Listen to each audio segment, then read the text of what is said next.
Será que a economia brasileira deve melhorar em 2020? A Secretaria de Política Econômica do Ministério da Economia projeta um crescimento de 2,4% para este ano. Apesar dos indicadores positivos, quase 12 milhões de brasileiros ainda estão desempregados no país. No programa de hoje, falaremos sobre as principais perspectivas econômicas do Brasil para 2020. O Estúdio News começa agora.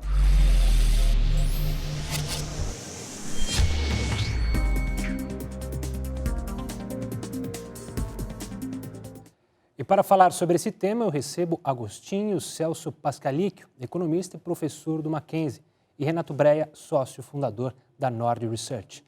Obrigado pela presença de ambos aqui no Estúdio News. Para começar o programa, eu quero falar sobre a participação do ministro da Economia lá em Davos, no Fórum Econômico Mundial. Durante o evento, Paulo Guedes falou que o grande inimigo do meio ambiente é a pobreza. Vamos conferir antes da nossa conversa, então? Entre os principais temas estão sustentabilidade, guerras comerciais e desigualdade. O FMI divulgou a estimativa de crescimento da economia global e trouxe boas notícias para o Brasil. A previsão de crescimento passou de 2% para 2,2% este ano no país. O ministro da Economia, Paulo Guedes, é o principal nome da delegação brasileira em Davos. O ministro se reuniu com o criador do Fórum Econômico Mundial e, em seguida, participou do painel que discutiu os avanços tecnológicos na indústria. Em inglês, o ministro disse que o grande inimigo do meio ambiente é a pobreza. Destroem porque estão com fome, justificou o brasileiro. Falou ainda que o Brasil perdeu a grande onda da globalização e inovação mundial e que o país quer investir na mão de obra qualificada. Bom, a fala do ministro, ele disse que as pessoas destroem porque estão com fome. Era uma grande preocupação do governo passar uma imagem positiva, já que foi muito criticado pelas questões ambientais. Como vocês analisam essa primeira fala do ministro lá em Davos? Bom, o que nós temos observado recentemente é uma mudança sistemática, ano a ano, e vem principalmente de Davos. Alguns anos atrás, Davos, na mesma reunião, observou a necessidade de economia, de ações de política econômica, de práticas econômicas voltadas para a questão do bem-estar social. Isso foi um lançamento de uma publicação extremamente elucidativa e que trouxe e que está trazendo esses desdobramentos à questão até de colocação do Guedes diante dessa questão. Renato, você acha que a questão sustentável hoje domina muito as ações nos mercados, nas empresas? É uma preocupação mundial já? Sem dúvida, né? A gente vê alguns fatos que aconteceram, inclusive com empresas listadas na Bolsa, né, que com alguns problemas, seja sociais, né, impactos sociais ou até impactos, como a gente viu na Vale, em Brumadinho, né, isso impacta, de certa maneira, o valor das empresas. Então, assim, há uma preocupação muito grande em relação a isso, né, e eu acho que o Brasil, como um produtor de commodities, que está mais suscetível a esse tipo de coisa, precisa tomar atenção. As empresas estão tomando cada vez mais atenção nesse sentido, né? Eu queria puxar outra fala do ministro, que ele fala sobre a abertura das licitações para o capital estrangeiro através daquele acordo de compras governamentais da Organização Mundial do Comércio. Segundo ele, o objetivo principal é combater justamente a corrupção. Eu queria deixar dois aspectos aqui. Ele fala que trazer as empresas internacionais para combater a corrupção, mas aí é bom a gente lembrar que, se fosse assim, então a gente não teria o cartel de trens que foi feito aqui em São Paulo, não teria o escândalo do diesel da Volks. Ou seja, a corrupção está muito mais ligada a governo. Se o governo permitir, as empresas vão ser corrompidas. Mas também a decisão de abrir o capital pode influenciar políticas industriais, aquelas que dão margens para preferência a empresas nacionais na licitação. Como vocês olham? Abrir o comércio, mas também se preocupar com o mercado interno? Eu sou muito pró-mercado, acho que sim, faz sentido você abrir o capital. Alguns setores específicos do Brasil não permitem que você tenha participação de capital estrangeiro, né? Isso aconteceu, por exemplo, em bancos por muito tempo. Eu particularmente acho que o capital privado tende a trazer mais governança para os agentes, né? Mas é claro, o governo tem que fazer a sua parte aí de fiscalização.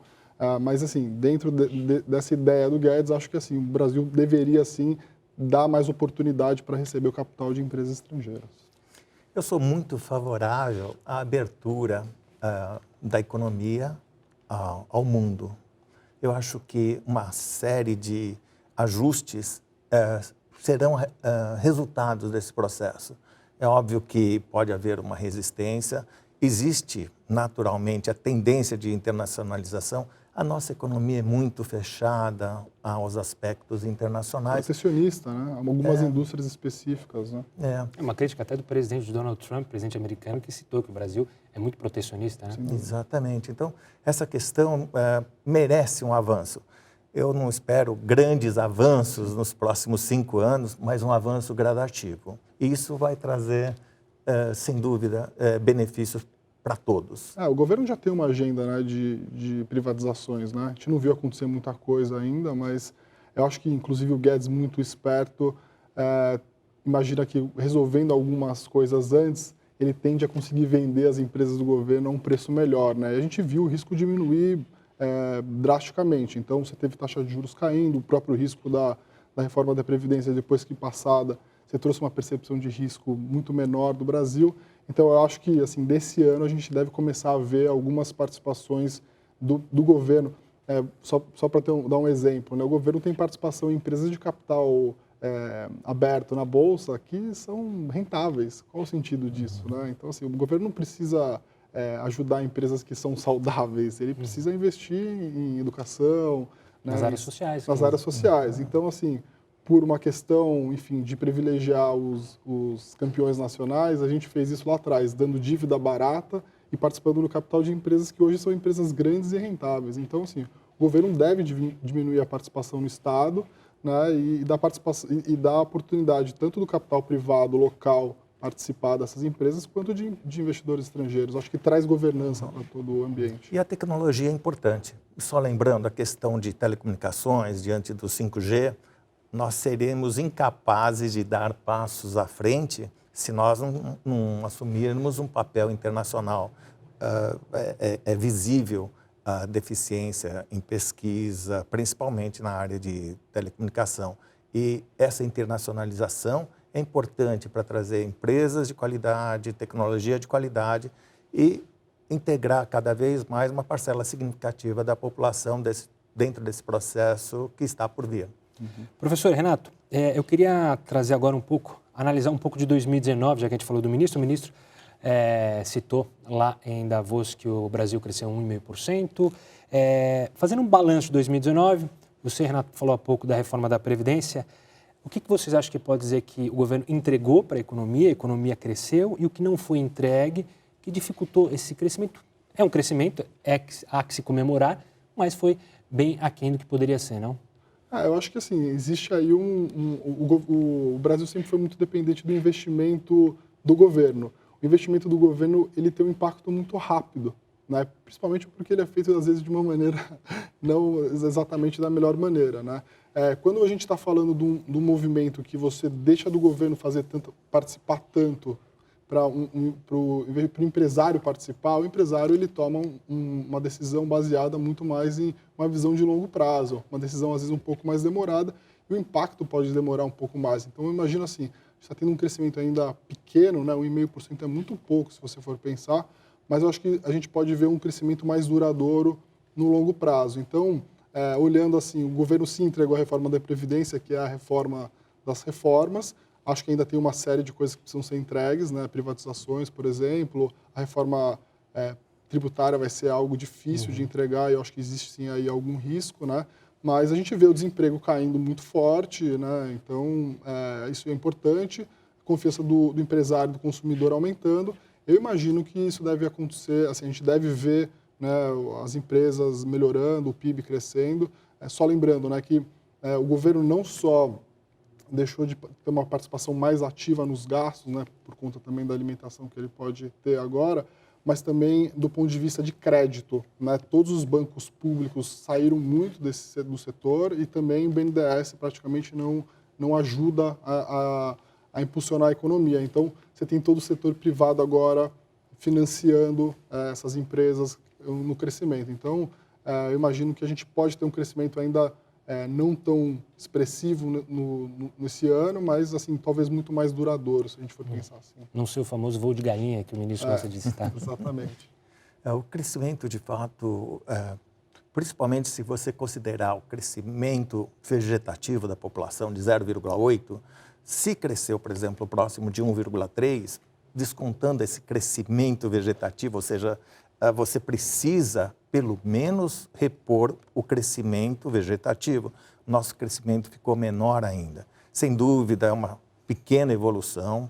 A nossa expectativa é de que o crescimento venha gradativamente até atingir, por enquanto, um sonhado 4% ao ano, e as perspectivas são muito para frente. Então, dentro da fala do Guedes, realmente, imaginar 1,3 no ano passado é pouco, mas de positivo tem a expectativa de que venhamos a crescer o dobro neste ano. Então, a expectativa, a mudança de expectativa é que deve ser ainda a tônica, foi a tônica do ano passado e deve ser a tônica ainda desses próximos anos. Queria trazer a nossa conversa mais para a vida de quem está em casa. A gente conversava há pouco, fora do ar, sobre investimentos, como cresceu os investimentos aqui no Brasil, a participação das pessoas na Bolsa. Renato, para você é uma tendência que isso continue a aumentar?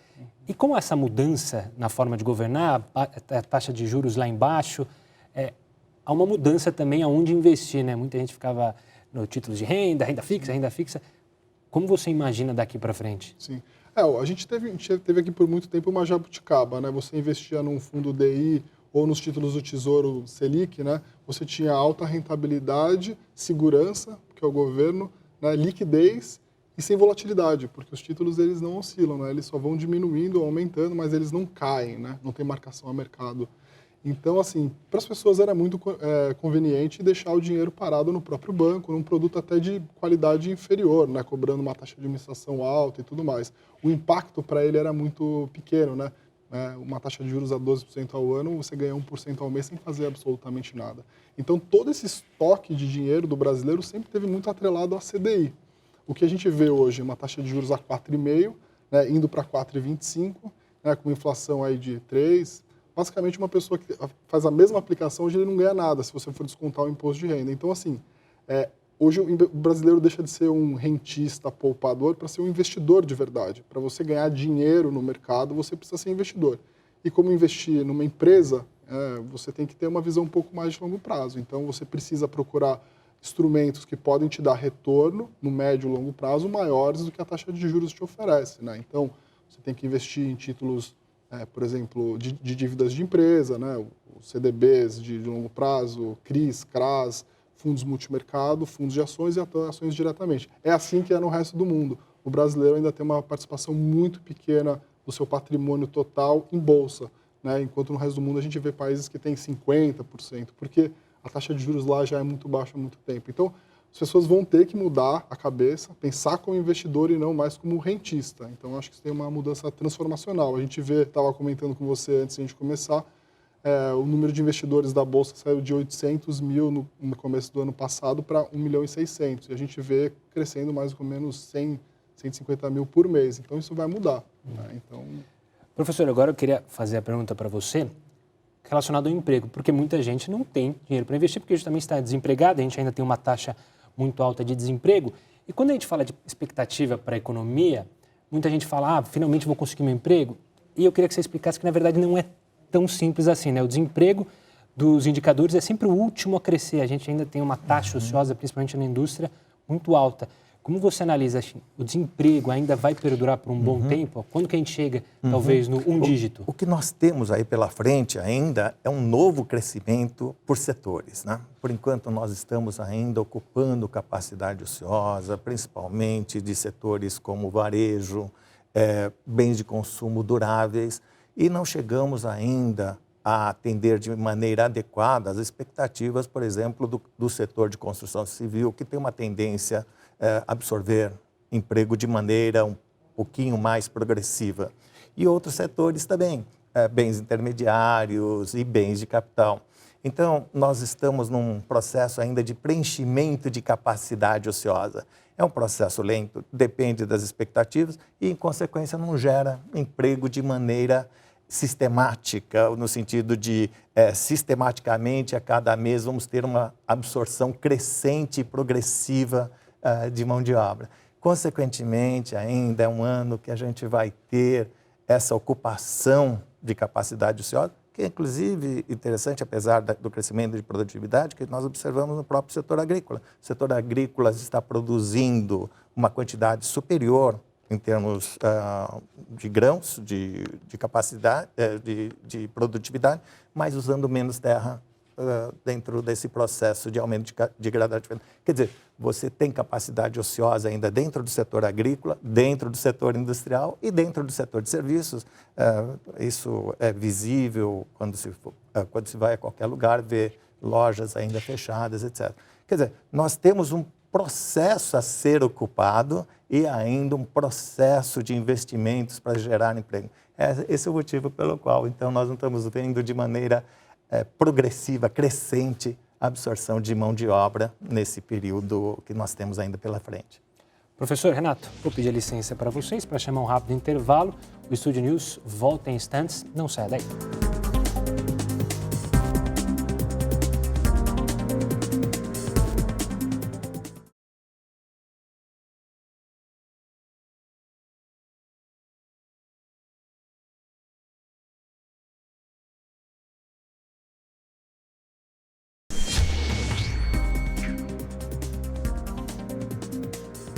Estúdio News está de volta e hoje eu recebo Agostinho Celso Pascalic, o economista e professor do Mackenzie, e Renato Breia, sócio fundador da Nord Research.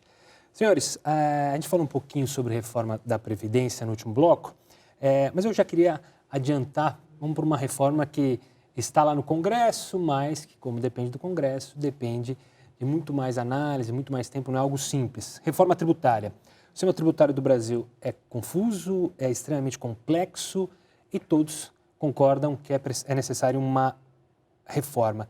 Mas vocês veem com esperança que essa reforma avance neste ano ainda? Lembrando que a gente tem eleições municipais, e quando tem eleições municipais, o Brasil, infelizmente, para. É muito difícil saber. Eu acho que sim, é uma reforma bastante complicada, porque mexe toda nessa relação entre os governos, o Estado, os municípios. Mas, assim, eu acho que o Bolsonaro conseguiu montar uma equipe lá que consegue razoavelmente endereçar essas pautas. Lembrando que no começo do ano passado a reforma da Previdência parecia impossível também, né? Então, assim, eu acho que sim, é uma reforma difícil, mas, assim, vamos ver, né? De verdade, assim, eu acho muito difícil fazer alguma previsão agora, né? Indo na linha do Renato, as camadas de negociação são muito mais intensas, muito mais sofisticadas, quer dizer, nós não temos alguns grupos relacionados a funcionários públicos e outros grupos relacionados à esfera privada. Nós temos uma relação a ser analisada que envolve município, Estado e nação, o executivo de maneira geral, e também dentro dos produtos do setor agrícola, do setor industrial, extremamente sofisticado, e também no segmento de serviços. Quer dizer, é um processo extremamente sofisticado, com diversas camadas dentro da sociedade e com a ação diferenciada de tributação. Sim. E que vai exigir um esforço muito grande de negociação dentro do próprio Congresso. Então, é um processo complicado e vamos torcer para o sucesso dessa empreitada. Acho que isso também, só para adicionar um ponto, assim, grandes empresas, né, que têm bastante... tem bastante funcionários debaixo delas, né? Elas eventualmente foram lá atrás beneficiadas por alguma alíquota favorecia o setor para salvar milhares de empregos, né? Isso também é difícil de remediar, não é só uma questão de resolver o problema nos estados, municípios, né, e governo, mas sim também de você eventualmente quebrar algum tipo de setor que hoje é fundamental para o país e que eventualmente só está de pé ainda hoje porque teve lá atrás algum tipo de benefício. Né? Então, E ainda tem detalhes importantes, por exemplo, nós precisamos desenvolver segmentos, lacunas que precisam receber um desenvolvimento dentro do setor industrial, dentro do setor de serviços e dentro do próprio setor agrícola. E negociar isso de forma a você ter uma política tributária que seja ativa para propor o desenvolvimento específico é importante. Então, a própria necessidade de crescimento setorial em diversos setores, não somente industrial, mas serviços também e agrícola também, impõe necessidades que devem ser negociadas nesse momento. Então, apesar de saber o que precisa ser feito, a necessidade de desenvolvimento pode impor algumas restrições e que talvez tenham que ser negociadas nesse momento também. É um processo muito grande. Ainda sobre a questão de processos, a reforma administrativa também é outra que está ali na tela, lá no Congresso. O professor falou sobre a dificuldade em lidar com funcionários públicos. A reforma administrativa, na visão de vocês, é ainda mais complicada, mas também pode trazer benefícios ao país? Sim, sim. Também é complicada, não vai ser um processo simples, também vai trazer benefícios, vai caber também negociação praticamente classe a classe e isso pode demandar um esforço adicional. Eu acho que de positivo tem a intenção de propor o desenvolvimento, ter uma consciência dos caminhos e das limitações que temos e talvez, eventualmente, começar alguma coisa desidratada, mas no caminho certo. Esse processo pode ser simples ou simplificar alguns procedimentos nesse momento, mas antevendo as dificuldades futuras, nada que uma segunda etapa não acerte. E para isso nós temos tempo, desde que o processo seja construir com essa intenção. Economia, o professor e o Renato bem sabem, é uma ciência social, não é exata, ou seja, fatores externos influenciam, nós não somos uma ilha. Então eu queria abrir um pouco da nossa conversa para os mercados externos. Primeiro falando de Mercosul. Ano passado foi comemorado, enfim, caminhando o acordo de livre comércio entre Mercosul e União Europeia. Como que na visão de vocês o Mercosul pode ajudar o Brasil? E também, abrindo um pouco o leque, aqui na América do Sul a gente tem crises em diversos países, economias crescendo pouco e economias que cresceram um pouquinho mais são economias muito pequenas, como a da Bolívia. Como que a gente pode olhar para os nossos vizinhos e entender para crescer, o país crescer e, claro, o bloco também crescer? Sim. Tem um gestor que eu entrevistei outro dia que falou que o Brasil, ano passado, ganhou de WO, né? Porque, basicamente, nenhum outro país está em condições de... não tem crescimento, tem problemas políticos muito graves. E, no caso da Argentina, né, a gente teve uma reeleição que não deu para entender o que aconteceu, né? Parece que eles querem continuar nisso. Então, assim, sinceramente, assim, o Brasil ainda é dominante no Mercosul, então eu acho assim, o impacto hoje é mínimo, talvez... seria muito mais importante, o impacto talvez muito mais importante para os países que estão ali em recuperação, com um benefício, mas assim, vejo que o Brasil tem oportunidades muito mais voltadas para o mercado interno, não ficaria me preocupando mais com essa parte. É claro que o mercado externo, aí olhando para o resto do mundo, assim, aí sim o Brasil corre algum tipo de risco, né? A gente tem aí a guerra comercial acontecendo entre Estados Unidos e China, uma possível desaceleração dos países desenvolvidos. Mas, assim, essa história, acho que de Mercosul, assim, sinceramente, para o Brasil, acho que é um assunto que rola há muito tempo e eu nunca vi isso acontecer e impactar de fato o Brasil, né? Eu quero só pegar antes do professor e até levantar a bola. O Renato falou da Argentina e de fatores que podem complicar a nossa estrada, e eu quero falar, claro, ainda sobre guerra comercial, sobre questão do Irã, enfim. Mas a Argentina é o nosso principal parceiro, né?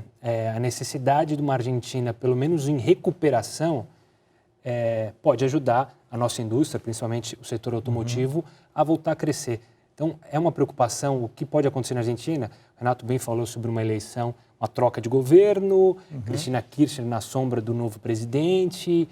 Como que pode afetar isso a nossa economia? Bom, nesse momento, o que nós temos, isso é visível, é uma mudança realmente com a questão dos Estados Unidos, China, Trump. Ou seja, nós estamos estruturando as peças de um grande jogo.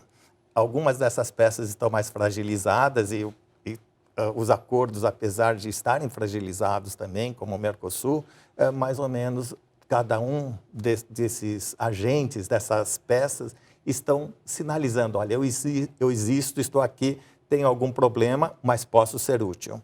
Então, o que nós temos principalmente nesse segundo semestre, a partir de 2019 em diante, é esse processo de levantar cada um desses agentes. E esses agentes mostram quem são fortes, quem são fracos, quem precisam de ajuda e quem não.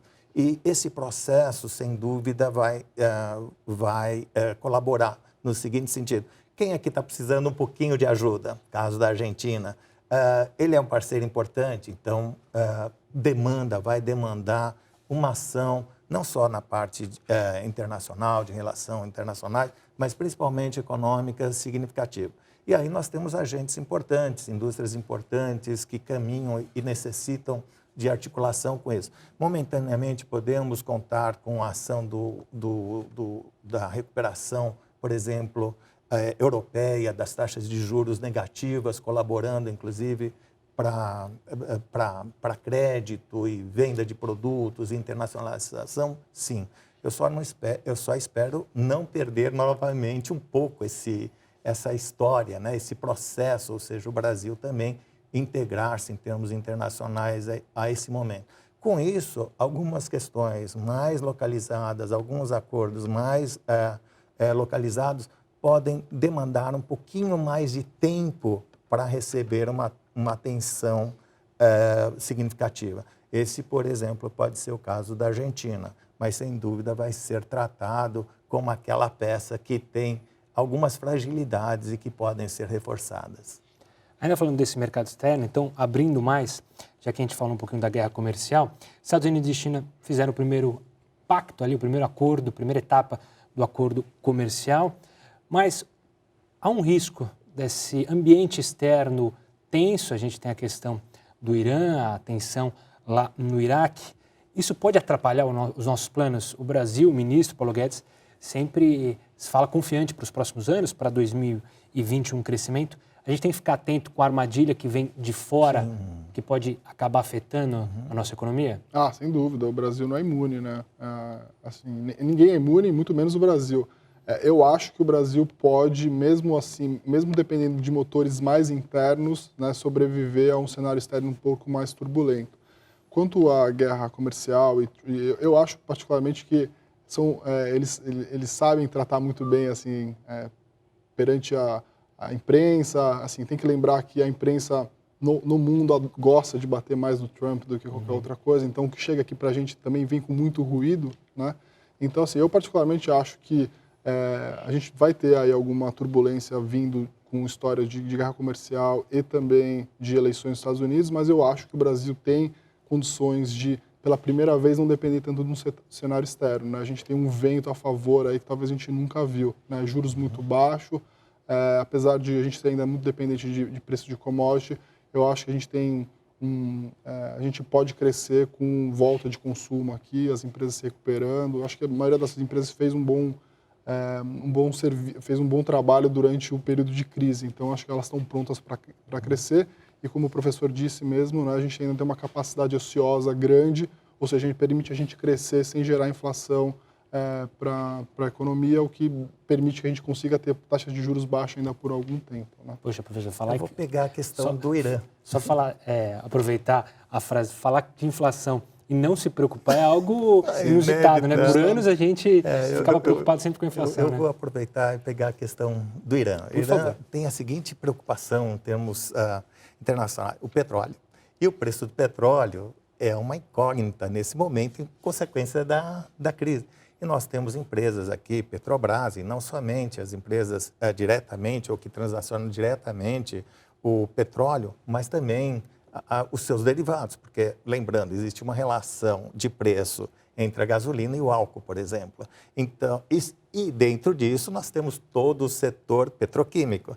Então, pegando aqui um gancho, já que o Renato também lembrou da Bolsa, esse setor pode sentir bastante. E não é somente o setor ligado diretamente ao petróleo, mas o setor petroquímico e, em consequência, apesar do álcool ser sustentável e tudo mais, lembrar que existe uma relação de preço entre o petróleo e o álcool. Consequentemente, empresas produtoras de álcool e talvez até de alimentos, lembrando que uma determinada parcela, quase que um pouco mais de 1/3 vai para o açúcar, pode ter algum impacto também nisso. Isso pode trazer alguma surpresa em termos de inflação, apesar de muito bem lembrado. Olha, está muito baixa, o ambiente está baixo, colaborando para que a inflação continue baixa, mas lembrando que o impacto desse conflito internacional pode causar algumas, eu diria, algumas fagulhas, queimar algumas expectativas muito positivas da inflação. Senhores, a gente já está acabando o nosso programa, mas antes eu queria fazer uma pergunta final para ambos. Vamos supor que tanto o professor quanto o Renato são convidados para participar lá do grupo de Paulo Guedes.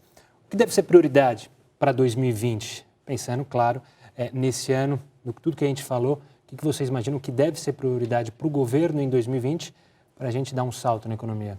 Acho que reforma tributária, acho que privatização de empresas, né, como eu disse, a gente ainda tem um estoque muito grande de participação do governo em empresas que não são estratégicas, isso traria algum tipo de, inclusive, recurso para o governo investir em outras coisas. Eu diria que essas duas coisas, né, melhorar o ambiente econômico, facilitar as regras do jogo, né, abrir a economia de alguma maneira. Só a gente lembrar que o investidor de estrangeiro que a gente tanto fala que deve vir para o Brasil, ele espera não só um ambiente mais previsível, né, mas que o governo mostre que ele pode vir para cá e ficar por 10 anos, que as regras não vão ser mudadas no meio do caminho. Eu acho que esse talvez a gente espera muito que o investidor estrangeiro venha para o Brasil como um sinal de que o Brasil voltou a ser uma boa oportunidade, mas ele toma essa decisão muito mais demorada, então ele precisa ver aquilo com pelo menos um horizonte de 10 anos. Né? Então acho que é um pouco por aí. E para você, professor? Olha, realmente, eu acho que, aproveitando, Renato, acenar uma política de crescimento econômico de médio e de longo prazo. Ou seja, institucionalizar, eliminar algumas incertezas, instabilidades, inseguranças e ir progressivamente caminhando nesse sentido. Então, nós vemos as reformas, elementos importantes de curto prazo que devem ser feitas, já são conhecidas, mas, além disso, acenar com segurança um crescimento econômico. Todos nós sabemos os elementos de crescimento econômico. Precisamos dar segurança, acabar com instabilidades, incertezas, e isso, perto do que já foi feito, não me parece tão difícil.